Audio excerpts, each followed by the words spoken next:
Hello दोस्तों, क्या हाल चाल है। उम्मीद है कि आप सभी अच्छे होंगे।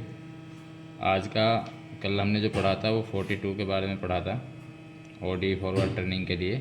आज का हमारा टॉपिक है 41 का, G41। इसका जो डेफिनेशन है या इसका जो कोड का मतलब है वो ये है कि tool nose radius compensation left. इसका जो यूज होता है हमारा वो होता है हमारा फॉरवर्ड आईडी टर्निंग के लिए। ये आपके सामने है। बाकी यहाँ एक हमने ड्राइंग बनाई है, इसकी मदद से हम एक प्रोग्राम बना के इसको समझेंगे कि किस तरह से यूज होता है इसका और कहाँ पे यूज होता है, क्यों यूज होता है। तो इसको जो हमारी ड्राइंग है, जैसे यहाँ पर ये 40 mm का डाया है आईडी में, और यहाँ इसके कॉर्नर में हमारी 2 mm की रेडियस लग रही है, और ये 1 mm का चैम्फर यहाँ फेस पे मतलब सामने ही लग रहा है स्टार्टिंग में ही, और 20 mm लेंथ में ये बोर होना है। तो इसका यूज़ इसीलिए करते हैं, पिछली वीडियो में बताया था आपको कि जैसे कॉर्नर होते हैं, एज होते हैं, तो इसमें एक्स्ट्रा माल छोड़ जाता है या एक्स्ट्रा मटेरियल छोड़ जाती है मशीन रफिंग टूल में, तो उसको बिल्कुल एग्जैक्ट प्रोफाइल जो हमें चाहिए एक्यूरेट, वो इससे आ जाती है जो कंपनसेशन साइकिल होती हैं। तो चलिए इसको शुरू करते हैं, इसका एक प्रोग्राम की मदद से समझने की कोशिश करते हैं। तो सबसे पहले हम इसका प्रोग्राम नंबर बनाते हैं, O004। इसको आप अपने हिसाब से चेंज कर सकते हो जितना नंबर मशीन में खाली हो, ठीक है। उसके बाद में हमारा वही सीक्वेंस नंबर रहता है, N1 N2 जो भी रखना है। उसके बाद हम मशीन की होम पोजीशनिंग के लिए होता है G28 U0.0 W0.0, ठीक है। इसके बाद में हम इसमें जी टूल नंबर सेलेक्ट करते हैं, G0 G40 T0101। उसके बाद में G97 S1000 M03। इस लाइन में हमने टूल नंबर सेलेक्ट कर लिया, और इस लाइन में हमने इस ब्लॉक के अंदर पूरे के इसकी स्पेंडल की स्पीड को दे दिया, उसकी डायरेक्शन दे दी। जैसे ये हमारा स्पेंडल का कोड हो गया, और ये हमारा इसकी स्पीड हो गई, और ये इसकी डायरेक्शन के लिए होगी, फॉरवर्ड घुमाना है या रिवर्स घुमाना है। तो ये हमारी क्लॉकवाइज डायरेक्शन के लिए हमने स्पेंडल को घुमा दिया है। इसके बाद में हमने मशीन को यहाँ पर लेकर आना है, ठीक है।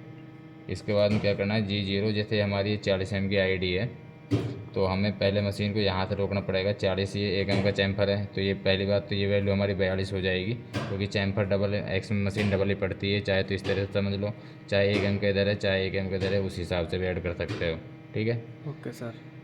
तो अभी हमें क्या करना है, जैसे 42 की वैल्यू आ रही है, तो हमें G0 एक्स में 44 mm पे रोक लेंगे मशीन को, और जेड में 1.0, ठीक है। थोड़ा सा बाहर रोक लेंगे सेफ्टी के एंगल से। यहाँ तक समझ में आ गया। Yes sir. इसके बाद में क्या करेंगे, G01 G41 एक्स में 42.0 जेड 0.0। उसके बाद में इसमें फीड डाल देंगे, ठीक है। अब जो हमने ये कोड लगाया है, ये हमारा आईडी की फॉरवर्ड टर्निंग के लिए यूज करते हैं कंपनसेशन में या फिनिश साइकिल में। या ये समझ में आ गया। इसमें क्या करते हैं, हमें इस पोजीशन को देना होता है जहाँ से हमें प्रोग्राम को स्टार्ट करना है, ठीक है। ओके ये सर। इसमें G0 नहीं डालना है, इसमें G01 डालना होता है शुरुआत में, ठीक है। उसके बाद में उसके जो कोऑर्डिनेट है और मशीन पर टच करा देंगे इसको Z0 पे, ठीक है। ओके ये सर। फीड हो गया ये। अब इसके बाद में हमें नीचे तक आना है, इसमें 40 वाला डाई पे। ये हमारा लीनियर इंटरपोलेशन में ही चलेगी मशीन। एक्स में 40 एंगल दे देंगे। अगर यहाँ हमारा ये CH दिखा रखा है, ये 1 mm का चैम्फर है, मान के चले 45 डिग्री पे है, इसका आगे इस तरह से लिखा आएगा CH 1.0 इंटू 45। तो इसमें क्या हो जाएगा, एक्स में 40 एंगल दे देंगे 225, ठीक है। Okay sir. 225.0, तो ये यहाँ पर आ जाएगी। अगर आपको एंगल निकालने में डाउट है तो नेक्स्ट वीडियो में कवर कर देंगे उस चीज़ को भी, एंगल किस तरह से निकालते हैं, ठीक है। बाकी 45 डिग्री के एंगल के लिए हमें ये 225 निकल के आएगा। अगली वीडियो में उसको एंगल का पूरी तरीके से बता देंगे किस तरह से निकालते हैं। तो ओके यहाँ तक सर। ये समझ लो। चाहे इसको हम यहाँ पर Z-1 भी लिख सकते थे, इसकी जगह, इस वाली पॉइंट की जगह हम Z-1 भी लिख सकते थे, तब भी हमारी वही वैल्यू आएगी, तब भी मशीन वही पड़ेगी, ठीक है। Okay sir. ये 45 डिग्री के केस में तो यही हो जाएगा, ठीक है। बाकी अगर हमारा 30 डिग्री का या और अलग है तो उसके लिए फिर मैं आपको एक नेक्स्ट वीडियो में उसके बारे में बता देंगे किस तरह से एंगल को कैलकुलेट करते हैं। ये क्लियर हो गया यहाँ तक, आगे चलते हैं, ठीक है। ओके तो सर। अब हमें इस लाइन से यहाँ तक जाना, रेडियस से पहले। एक तो चैम्फर का एंड हो गया और रेडियस से पहले वाला पॉइंट, तो इसमें हमारी सीधी सीधी मशीन चलेगी, जो कि चलेगी G01 में जेड माइनस, जैसे यहाँ पर हमने 2 mm की रेडियस दिखा रखी है और इसकी गहराई है हमारी 20 mm, जो इसकी डीप है होल की 20 mm, तो 2 mm कम हो जाएगा, तो ये हमारी 18 mm पे मशीन रुक जाएगी, जेड माइनस 18.0, इसका एंड ऑफ ब्लॉक ऐसे ही हो जाएगा। इसके बाद हमें रेडियस लगानी है, तो जो हमारी इस तरह की रेडियस होती है, इस तरह की एंटी क्लॉकवाइज, वो हमारी लगती है G03 में। काउंटर क्लॉकवाइज बोलो या एंटी क्लॉकवाइज, जो भी समझना आपको, जिस तरह से आसानी हो उस तरह से समझ सकते हो। तो ये हमारी G03 में लगती है, ठीक है। तो अगली लाइन में क्या लिखेंगे हम, G03, ये हमारी 2 mm की रेडियस है, तो नीचे वाला डाय निकल के आएगा 2 mm की इधर से, 2 mm से इधर से, ठीक है। तो 40 में से 4 mm माइनस कर देंगे, तो ये हमारा 36 हो जाएगा, ठीक है, 36.0।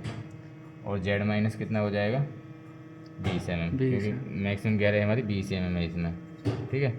Okay sir. उसके बाद में इसमें आर डाल देंगे 2 mm की, ठीक है। Okay sir. तो यहाँ पर रेडियस लग गई है हमारी।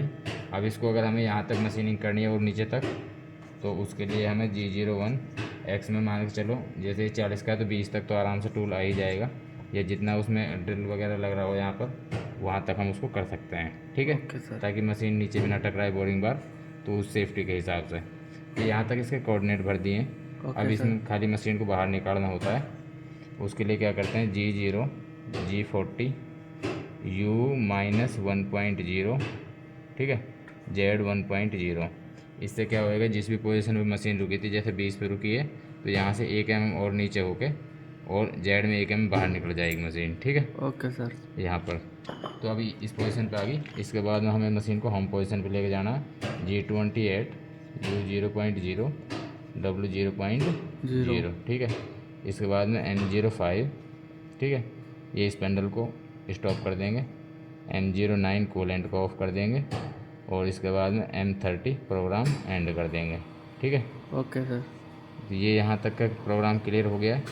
इसमें जैसे अगर हमें कूलेंट चलाना होता स्टार्टिंग में रेगुलर में, तो हम इसमें किसी भी लाइन में या तो जैसे मान के चलो हमारी एक अलग से लाइन बना सकते हैं, बीच में डायरेक्ट M08 भी लिख सकते हैं यहाँ पर, या इसके अलावा इसको हम यहाँ भी लिख देंगे तब भी मशीन पढ़ लेगी उसको, यहाँ पर भी लिख देंगे तब भी पढ़ लेगी मशीन उसको, ठीक है। ओके इसका सर। कोई इतना फंडा नहीं है, जहाँ भी डाल दोगे वहीं से पढ़ लेगी, ठीक है। Okay sir.